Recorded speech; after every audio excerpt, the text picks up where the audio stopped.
Assalamualaikum warahmatullahi wabarakatuh. Perkenalkan, nama saya Rina. Saya mahasiswi dari Universitas Pancasakti. Pada video pembelajaran kali ini, saya akan menjelaskan pengertian bimbingan konseling dan tujuan dan fungsinya. Berikut penjelasan dari saya. Pengertian bimbingan.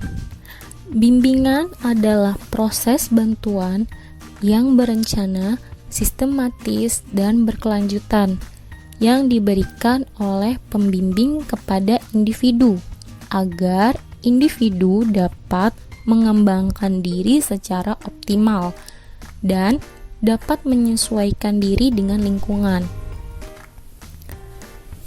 Pengertian konseling yaitu proses pemberian bantuan yang dilakukan melalui wawancara konseling oleh konselor kepada konseli dengan tujuan agar klien dapat mengambil tanggung jawab sendiri terhadap suatu permasalahan.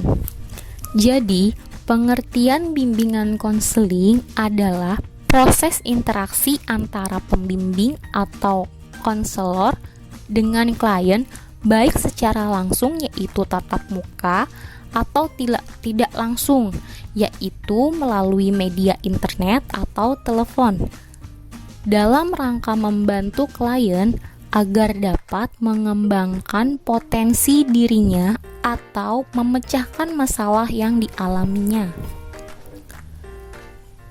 Tujuan bimbingan konseling: membantu individu dalam mengembangkan diri secara optimal sesuai tahap perkembangannya, menjadi individu yang berguna dalam kehidupannya, memiliki berbagai wawasan dan pengetahuan, memiliki interpretasi, memiliki pilihan, penyesuaian, dan keterampilan. Fungsi bimbingan konseling yaitu 1. Pemahaman, 2. Pencegahan, 3. Pengentasan, 4. Pemeliharaan atau pengembangan. Fungsi bimbingan konseling anak usia dini. 1. Fungsi pemahaman yaitu usaha bimbingan yang dilakukan guru atau pendamping untuk menghasilkan pemahaman yang menyeluruh tentang aspek-aspek sebagai berikut. A. Pemahaman diri anak didik terutama oleh orang tua dan guru. B. Hambatan atau masalah yang dihadapi anak. C. Lingkungan anak yang mencakup keluarga dan tempat belajar. D. Lingkungan yang lebih luas di luar rumah dan di luar tempat belajar. E. Cara-cara penyesuaian dan pengembangan diri. 2. Fungsi pencegahan, yaitu usaha bimbingan yang menghasilkan tercegahnya anak dari berbagai masalah yang dapat mengganggu, menghambat, dan menimbulkan kesulitan dalam proses perkembangan. 3. Fungsi perbaikan, yaitu usaha bimbingan yang menghasilkan terpecahnya berbagai masalah yang dialami oleh anak didik. 4. Fungsi pemeliharaan dan pengembangan, yaitu usaha bimbingan yang menghasilkan terpeliharanya dan berkembangnya berbagai potensi dan kondisi positif anak didik dalam rangka perkembangan dirinya secara mantap dan berkelanjutan. Beberapa asas-asas bimbingan konseling. 1. Asas kemandirian, yaitu memahami diri dan lingkungan, menerima diri dan lingkungan secara objektif, mampu mengambil keputusan yang tepat, mengarahkan dirinya, mewujudkan dirinya. 2. Asas kerahasiaan, yaitu harus bisa memegang teguh rahasia klien, merupakan sebuah kode etik konselor. 3. Asas keterbukaan, yaitu klien yang ditangani harus bersifat terbuka, tidak boleh ada sesuatu yang dirahasiakan. 4. Asas kesukarelaan, yaitu ikhlas diperuntukkan bagi klien atau konselor sendiri. 5. Asas kegiatan, yaitu seorang pembimbing harus mendorong klien melakukan aktivitas-aktivitas yang telah disepakati bersama, yaitu client must be active. 6. Asas keinginan, yaitu masalah yang dibicarakan klien adalah masalah yang sekarang sedang dihadapi dan konselor memberikan terapi pada saat sekarang. 7. Asas kedinamisan, yaitu di dalam memberikan bantuan kepada klien harus dinamis, efektif, tidak monoton, dan harus berkembang. 8. Asas keterpaduan, yaitu di dalam melakukan bimbingan perlu ada kerjasama antara konselor dan pihak-pihak yang berperan dalam penyelenggaraan pelayanan bimbingan konseling. Perlu terus dikembangkan. 9. Asas profesional atau keahlian, yaitu dalam melakukan bimbingan, konselor harus benar-benar ahli dalam mengatasi masalah atau melaksanakan tugasnya. 10. Asas kenormatifan, yaitu sesuai dengan norma yang berlaku. 11. Asas alih tangan atau revelar. 12. Asas tuturi handayani, suasana mengayomi, yaitu memberikan rasa aman, mengembangkan keteladanan, memberikan rangsangan dan dorongan, serta kesempatan yang seluas-luasnya kepada klien untuk maju.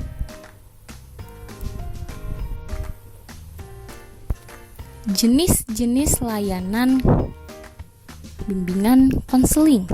1. Layanan orientasi adalah lingkungan baru. 2.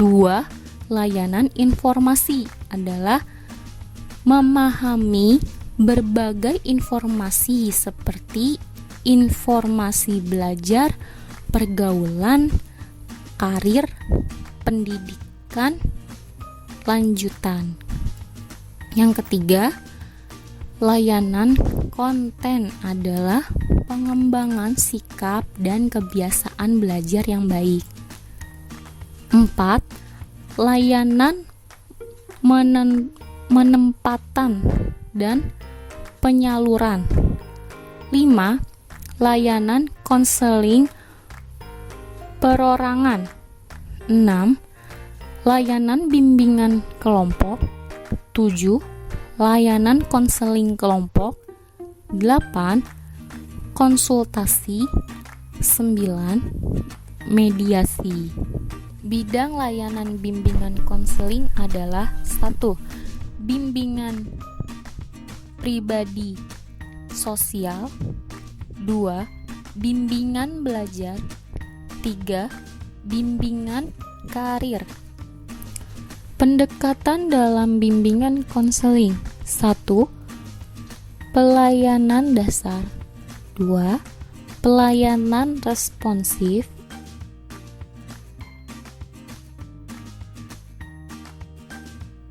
3. Pelayanan perencanaan individual. 4. Dukungan sistem.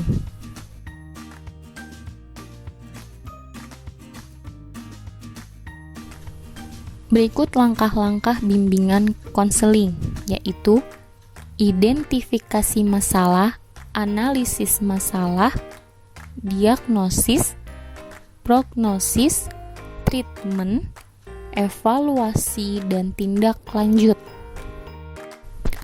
Pengertian bimbingan konseling anak usia dini adalah proses pemberian bantuan psikologis yang diberikan kepada anak usia dini dalam rangka membantu anak usia dini tersebut agar dapat mengembangkan potensi dirinya sehingga dapat mencapai perkembangan yang optimal serta dapat memecahkan masalah yang dialaminya.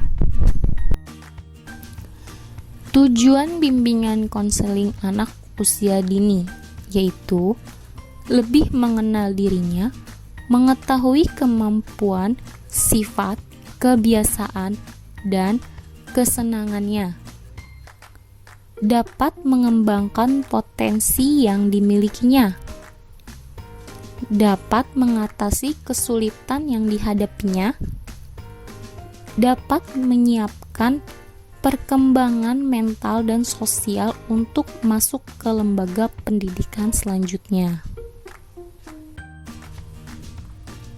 Tujuannya dari sudut pandang orang tua, bimbingan konseling anak usia dini untuk 1. Membantu orang tua agar mengerti, memahami, dan menerima kelebihan dan kekurangan anak sebagai individu. 2.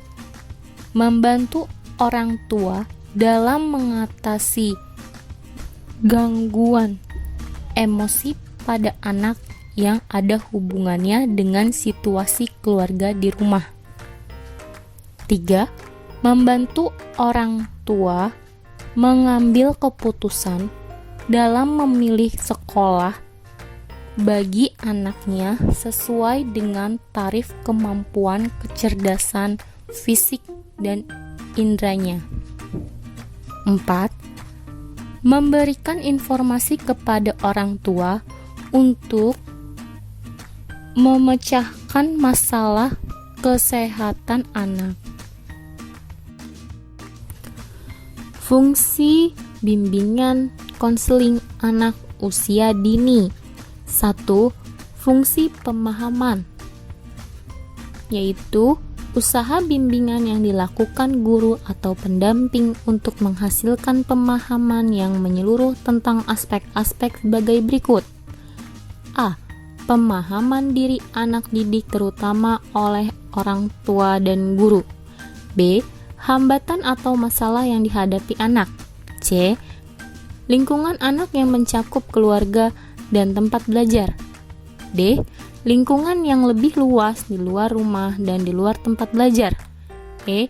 Cara-cara penyesuaian dan pengembangan diri. 2. Fungsi pencegahan, yaitu usaha bimbingan yang menghasilkan tercegahnya anak dari berbagai masalah yang dapat mengganggu, menghambat, dan menimbulkan kesulitan dalam proses perkembangan. 3. Fungsi perbaikan, yaitu usaha bimbingan yang menghasilkan terpecahnya berbagai masalah yang dialami oleh anak didik. 4. Fungsi pemeliharaan dan pengembangan, yaitu usaha bimbingan yang menghasilkan terpeliharanya dan berkembangnya berbagai potensi dan kondisi positif anak didik dalam rangka perkembangan dirinya secara mantap dan berkelanjutan.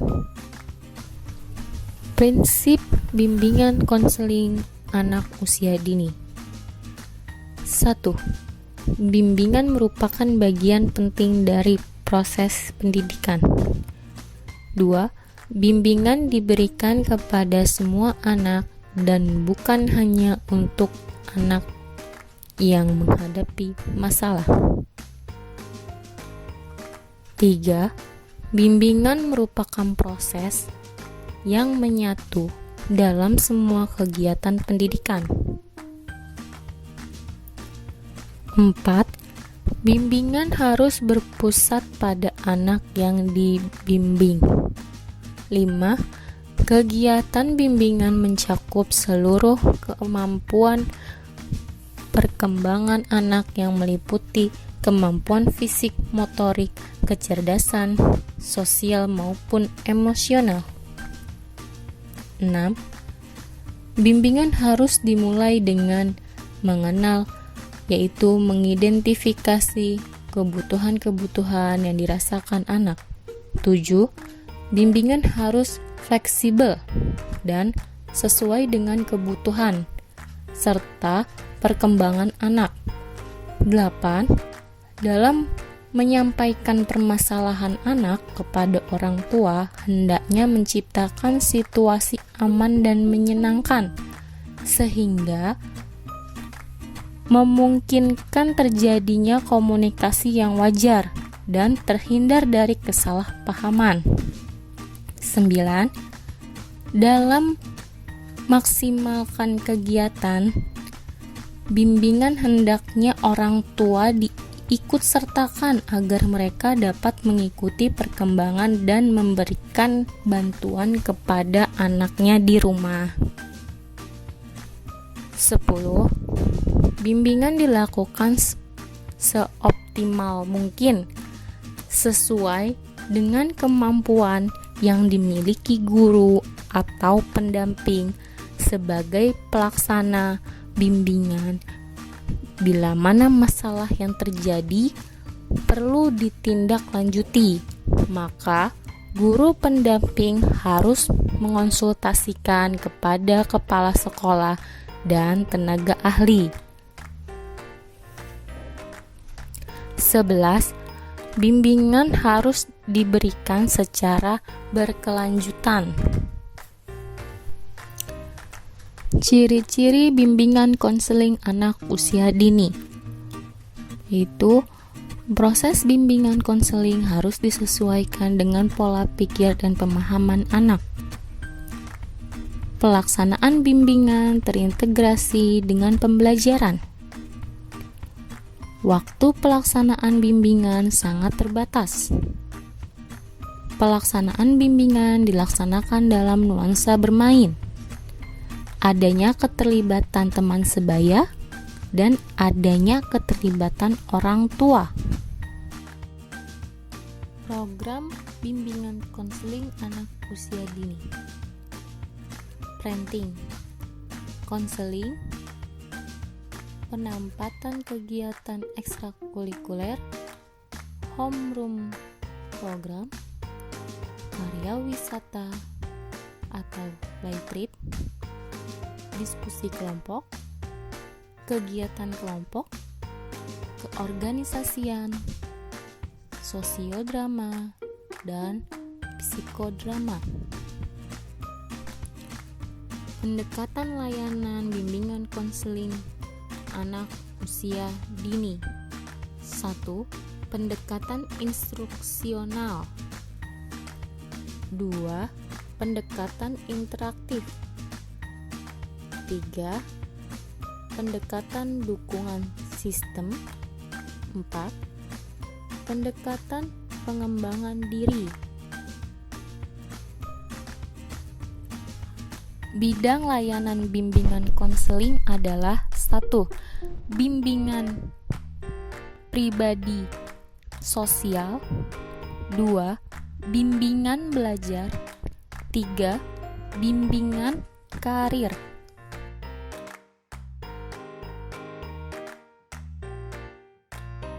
Tugas perkembangan masa TK yaitu berkembang menjadi pribadi mandiri, belajar memberi, berbagi, dan memperoleh kasih sayang, belajar bergaul dengan anak lain, mengembangkan pengendalian diri, belajar bermacam peran dalam masyarakat, belajar mengenal tubuh masing-masing, belajar menguasai keterampilan motorik kasar dan motorik halus, belajar mengenal lingkungan fisik dan pengendalian diri, belajar menguasai kata-kata baru, dan mengembangkan perasaan positif dalam hubungan dengan lingkungan.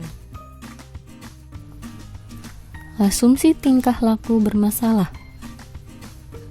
Tingkah laku bermasalah adalah tingkah laku atau kebiasaan-kebiasaan negatif atau tingkah laku yang tidak tepat, yaitu tingkah laku yang tidak sesuai dengan tuntunan lingkungan.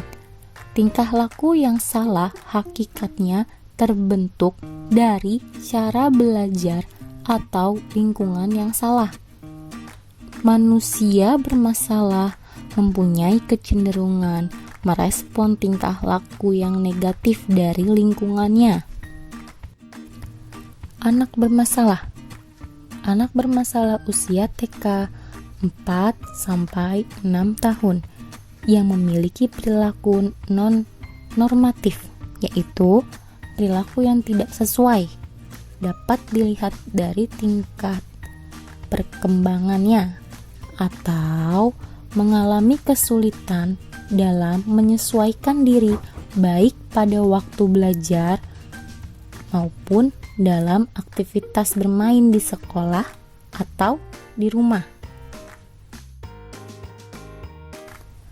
Perilaku bermasalah yang sering muncul: penakut, agresif, pemalu, dan lain sebagainya.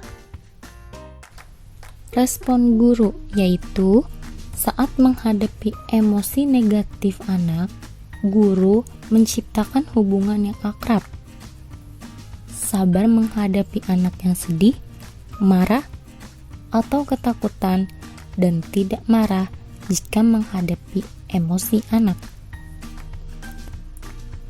Sadar dan menghargai emosi-emosinya sendiri. Melihat emosi negatif sebagai arena yang penting dalam mengasuh anak. Peka terhadap keadaan emosional anak. Tidak bingung atau cemas menghadapi ungkapan-ungkapan emosional anak. Tidak menanggapi lucu atau meremehkan perasaan negatif anak. Tidak memerintahkan apa yang harus dirasakan oleh anak, tidak merasa bahwa guru harus membesarkan semua masalah anak, menunggu saat-saat emosional sebagai saat untuk mendengarkan anak, berempati dengan kata-kata yang menyejukkan, menolong anak memberi nama emosi dengan disarankan, menentukan batasan-batasan, dan mengajarkan ungkapan emosi yang dapat diterima, dan mengajarkan anak untuk terampil dalam menyelesaikan masalahnya. Baik, cukup sekian materi yang saya sampaikan. Semoga materi yang saya sampaikan tadi bermanfaat untuk kalian. Ingat, tetap jaga kesehatan dan selalu belajar. Wassalamualaikum warahmatullahi wabarakatuh.